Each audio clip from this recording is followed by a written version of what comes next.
When I was 14, I spent my winter break at my uncle's mountain lodge in the countryside of northern Japan. He was in his 30s back then, more like an older brother than an uncle. Stylish, fun, the kind of guy who introduced me to music, outdoor camping, and even video games. Originally, he had planned to go with his girlfriend, but since they had just broken up, he invited me instead. It was an 8-hour drive through mountains and rural towns, but the trip itself was fun, music blasting, chatting, and stopping along the way for snacks. Finally, we arrived at his wooden lodge hidden deep in the mountains. The place felt cozy and private. A couple of other villas stood nearby, but no one was around. That night, we had a barbecue outside. Rice cooked in a camp kettle, cheap meat that somehow tasted amazing over charcoal, even grilled seafood. Later, we sat by the fireplace, played video games, yes, the old Nintendo and PlayStation, and my uncle even showed me some adult videos, which at 14 left me completely shocked. By midnight, we started telling ghost stories. My uncle was good at it, scaring the hell out of me.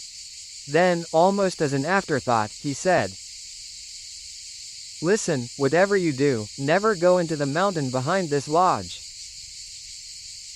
He explained that locals avoided the back mountain, even though it had matsutake mushrooms, which were valuable. One villa owner, he whispered, had once been found hanging from a tree back there. I laughed it off nervously. No way I'd go into that creepy mountain anyway.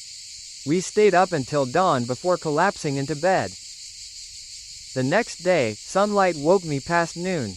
My uncle was still snoring, so I stepped onto the balcony for fresh air. The view overlooked the forbidden mountain. It looked normal enough, just another forest. Then I noticed a telescope in the room. Curious, I set it up and began scanning the scenery. Through its powerful lens, I could see birds perched in trees, distant rooftops, until something strange entered my view. A figure. At first, I thought it was a man.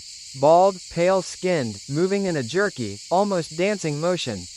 Naked, despite the freezing winter. And in his hand, a sickle. Every instinct screamed, "Don't look." But curiosity pushed me to zoom in. And then, slowly, it turned its head toward me. The face was human, sort of. Nose, mouth, ears. But no eyebrows. And in the middle of its forehead, one single, vertical eye. Our gazes met through the telescope. A twisted smile spread across its face. I screamed. Tears poured uncontrollably. A crushing despair filled me, a suicidal urge so intense I thought I'd lose my mind. My uncle burst into the room. "What happened, monster? In the mountain, through the telescope." He looked. Seconds later, he too collapsed, weeping, calling out his ex-girlfriend's name in madness. Finally, he managed to choke out a word, "Jayashi," the evil eye. He made me fetch sunglasses from his drawer. With them on, the creature's gaze was weaker. Still terrifying, but bearable. Yet it was moving. Slowly, unnaturally, it was coming down the mountain. Toward us. My uncle prepared bottles of urine. Creatures like this, they hate impurity, filth, bodily fluids, even sex organs. It may not kill it, but it might drive it away. Armed only with sunglasses, bottles of piss, and sheer desperation, we went into the back mountain to confront it before nightfall. But night came anyway. We heard its song first, a high, eerie chant, words we couldn't understand, yet filled with malice. My dead younger brother's voice whispered in my ear, "Wake up, or you'll die." And then, it appeared, crawling out of the shadows like a pale, twisted beast. Still singing, still smiling. The urge to die returned, overwhelming. My uncle, in sheer desperation, did the unthinkable. He spat urine directly into its single eye. The creature shrieked, like a horse screaming in pain. Still it approached. Finally, my uncle stripped naked, exposing himself under the flashlight. The thing recoiled, hissing curses, and turned its back. Even then, it did not run. It simply swayed away, slow as a crippled old man, singing until it disappeared into the forest. Back inside, shaking with fear, my uncle finally told me what he knew. Years ago, during work in Northern Europe, he had been introduced to a man said to possess the evil eye.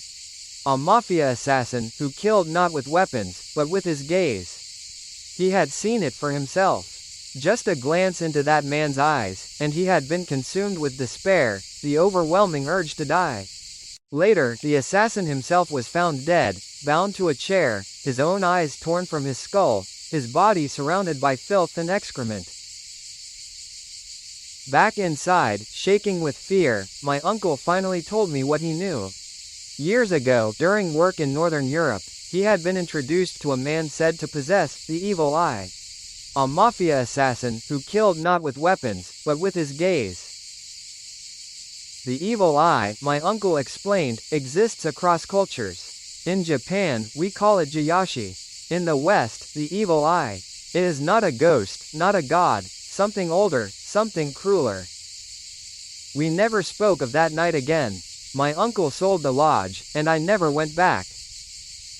But sometimes, late at night, I still hear it, that song.